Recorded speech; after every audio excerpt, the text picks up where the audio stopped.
We'll be right back. We need it.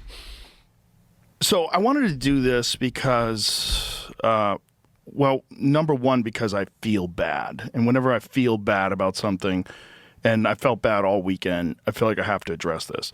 So I did an episode recently with Marcus King, the amazing musician. Almost called him a musician who is suffering from depression.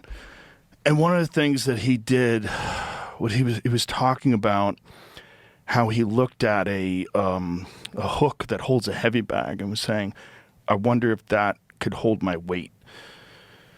And, you know, we were talking about people on antidepressants that can't get off of them, and I brought up Theo. And I brought up this instance where Theo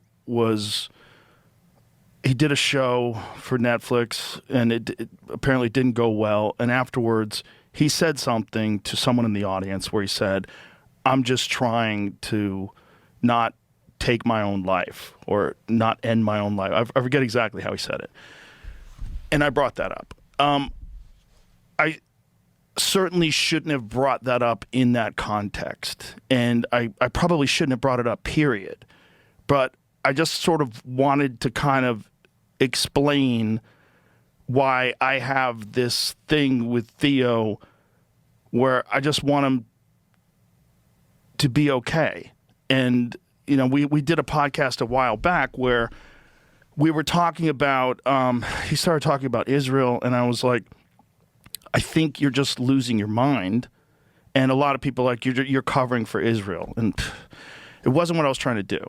And it is my fault. It's clunky, and I was just trying to talk him off the ledge because I had seen this video, and you'd seen that video too. Yeah, sure, yeah. What did you think when you saw that video? I mean, I didn't know there's other context. But yeah, this is the other context. You know? We should say the other context. So there was a woman that was in the crowd, apparently. Now, by the way, I've talked to Theo. I apologized to Theo. And Theo and I, we started laughing 5 minutes into the conversation. We had a long talk. But one of the things that he told me was that video, this woman had said to him that she wanted him to make a video for suicide awareness. And so he said, look, I'm just trying to not end my own life. That's a very Theo thing to say. Yeah. When you take it in that context, it's not as scary. But when you see it by itself, you're like, oh, Jesus. Like, what did you think when you saw that video for the first time? I just saw a random video on Twitter one day. It was just like, look at Theo leaving stage, and like, why would he have even said that? Right. That's pretty much what I saw, and I was like, I knew nothing else about it. I got scared. I got scared, first of all, because I love Theo, and second of all, because I've known multiple people that have taken their own life that I was close to that I didn't know they were going to do it until they did it. And when they did it, you feel so fucked and so helpless. You don't know what you could have said or done differently. Since the podcast where I told him, he started talking about Israel, and people were saying I was covering for Israel. There's people that even say my wife is Jewish. She's not. I don't know why people are saying that, but I get how if you are conspiratorially minded, you would think that that's what I was doing. But if you've listened to the show, you wouldn't think that that's how I've had so many episodes where we criticize Israel. So many so that I brought in Dave Smith to argue with Douglas Murray because I didn't want Douglas Murray to be able to say these things that were promoting this war in Gaza without someone who's very educated, who understands what's going on, which is Dave, and very good at arguing. Have you ever been? But anyway, from that perspective, from that podcast on, Theo has gotten off the meds. He titrated off. He weaned himself off. He's doing yoga every day or running every day. He's doing something. He's much happier and much healthier. So it's for him to see that I think that he's suicidal. Like, fuck. That's my failing. That's my failing as a friend. That's my failing as a person.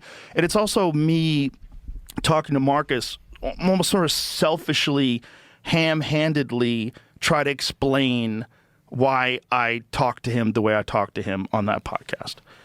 And, you know, these are kind of subjects that sometimes, like, you almost need like a post-podcast to sort of break down why you were thinking about certain things.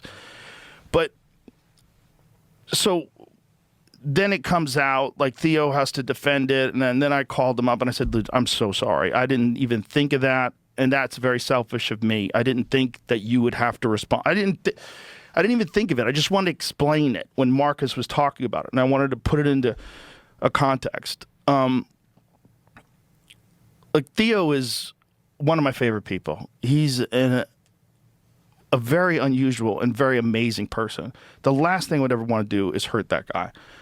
And the last thing I'd ever want to do is like, say something that would have people think about him in a negative way, which I'm sure I did. And this is one of the reasons why I wanted to make this video, and I wanted to apologize. But the whole this problem with like people that are suffering, and I'm not even saying he's suffering anymore because I think he's doing well right now, but at times he has been. They don't tell you what's going on. And especially a guy like Theo, I don't see him that often. I see him every few months.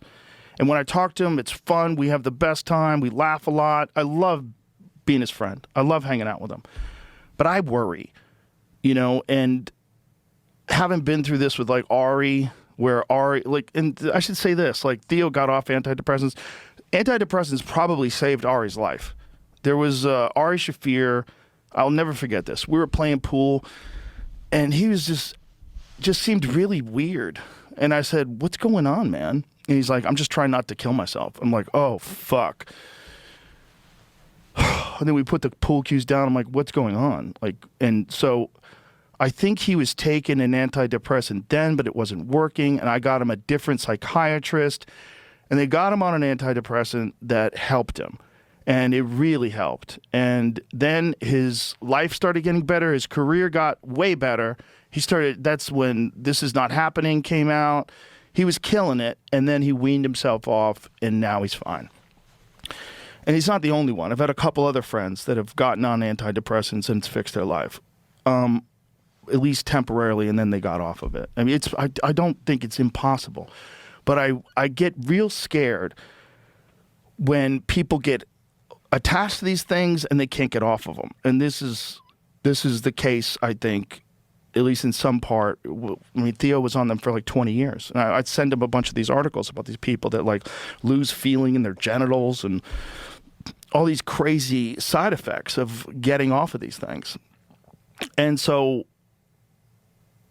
when I feel, you know, having that conversation with Marcus and not doing a good job and just sort of selfishly explaining Theo's situation and not even knowing the context of that thing, I felt like I did a huge disservice to my friend and also to people listening, like especially in this clips environment where people are getting things from clips. You would see that and you go, "Oh, you fucking asshole. Like, what are you doing? You're throwing your friend under the bus." And if you're upset at that, you're right. Like, I'm upset at me. So I can understand why you would be upset at me. That was never my intention, both from the podcast that we did with Theo, where I was trying to talk him off the ledge, you know, but I did a bad job, you know, when I was like, "I think you're losing your marbles." I just didn't want him to just go down this. Look, it's obvious what's happening in Gaza is a fucking horrendous, horrific situation. But I was trying to just talk him off the ledge. I just did a shitty job of it. And then bringing him up with Marcus, I did a shitty job of it because I was just trying to like explain like, "Hey, this has happened to other people I know. It's not just you thinking about hanging yourself. It's like, this is a thing." And I didn't know any other way to do this other than to talk about it this way. So I think that's all I can say about it. I'm super happy that Theo's doing much better now, and he's healthy and happy, and he's one of the most amazing people that I know. And so I just felt terrible. It occupied my thoughts all weekend. It never left me. It was just with me all the time. And I was trying to figure out, what do I do? Do I make like a little Instagram video where I talk about this? I'm like, I'll fuck that up. I'm like, the only way to do that right is to sit down and talk about it. And then when you and I were talking about it before the show, I was like, this is like probably the perfect way to do it. When you see people that are going through this kind of shit, like what's going on in your head? I mean, I don't know. I don't have a ton of other friends outside of like the entertainment industry that I know have had any issues like that. Granted, they probably do, but I personally don't. I mean, I've never intervened or called and asked like what's going on. That's not how I handle it generally. I think. What do you do? Nothing. Nothing. The problem with the nothing thing is then if they do something, you fucking live with it forever. And this has happened to me. You know, like the first guy that I knew that killed himself was this guy Drake, who was a writer on news radio. And if you ever see that thing from the VH1 fashion show where I play this crazy photographer, Drake wrote that.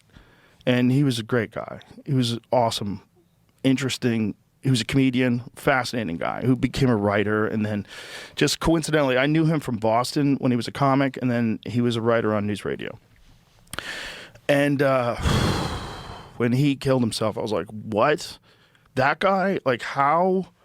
I never saw it coming. I didn't imagine that he would ever do that. And then Anthony Bourdain was a hard one because he's one of those ones I felt like, fuck, if I could have been there and talked to him, I could have talked him off that ledge. You know, and you live with that. You're like, that feeling of I could have done something. And unfortunately, I'm fucking very busy. And in being very busy, sometimes I'm very selfish because I'm selfish with my time. And when I do sit down with someone like Theo and have a conversation, they start talking about either depression or not being able to get off pills, or I get very ham-handed.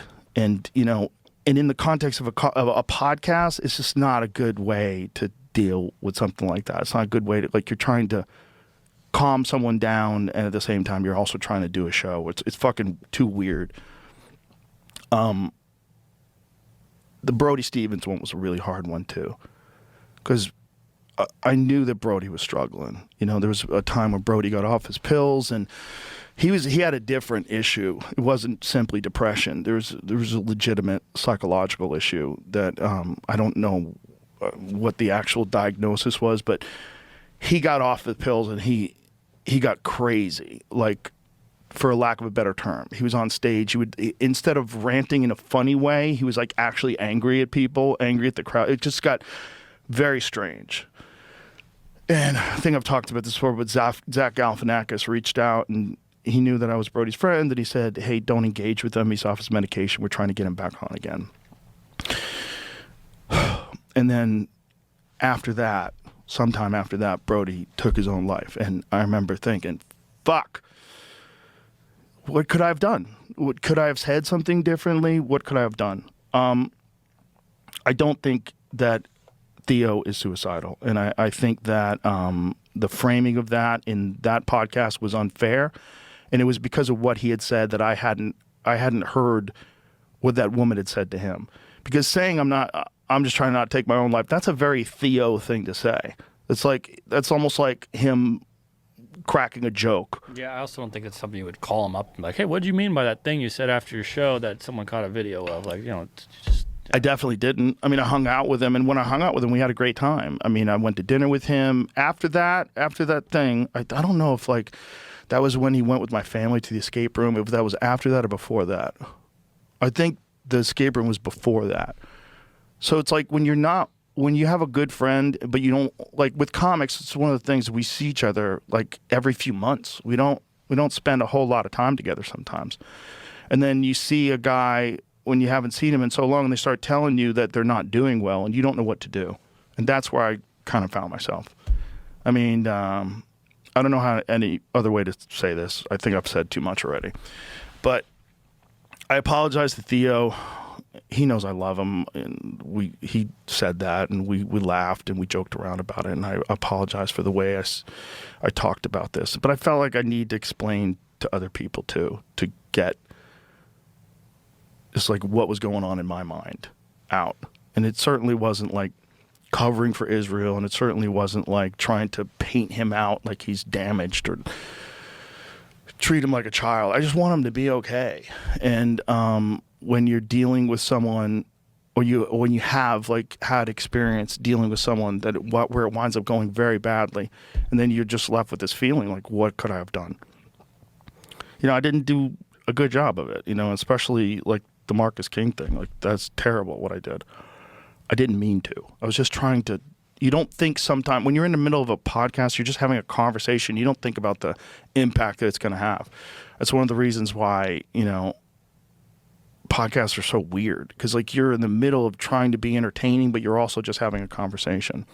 And I fucked up. So because I felt so badly about it, I was like, there's got to be a way to address this where I just express myself. And so that's why. We've never done this before. No. We've never done this kind of a thing after a podcast. But Theo's very important to me. She's an awesome person, a great friend, and one of the most interesting and funny people I've ever met in my life. And I just felt terrible about it. And I told him I would never bring it up publicly again. But I think it is important to let people know that aspect of it. So I'm going to call him and clear this with him and make sure he's cool with me saying this, but I'm pretty sure he's going to be. And that's it. So I'm a human, and I'm flawed like all of us, and I fuck up, and it's probably not the last time. It's definitely not. I'm going to fuck up again. But my intention is never to hurt anybody, ever. And that's why I very rarely, if ever, even get upset at anyone other than like corrupt politicians. But I do my best to just try to be a good person, spread positivity, and grow and learn, and hopefully you're doing the same. So that's it. Sorry. Bye.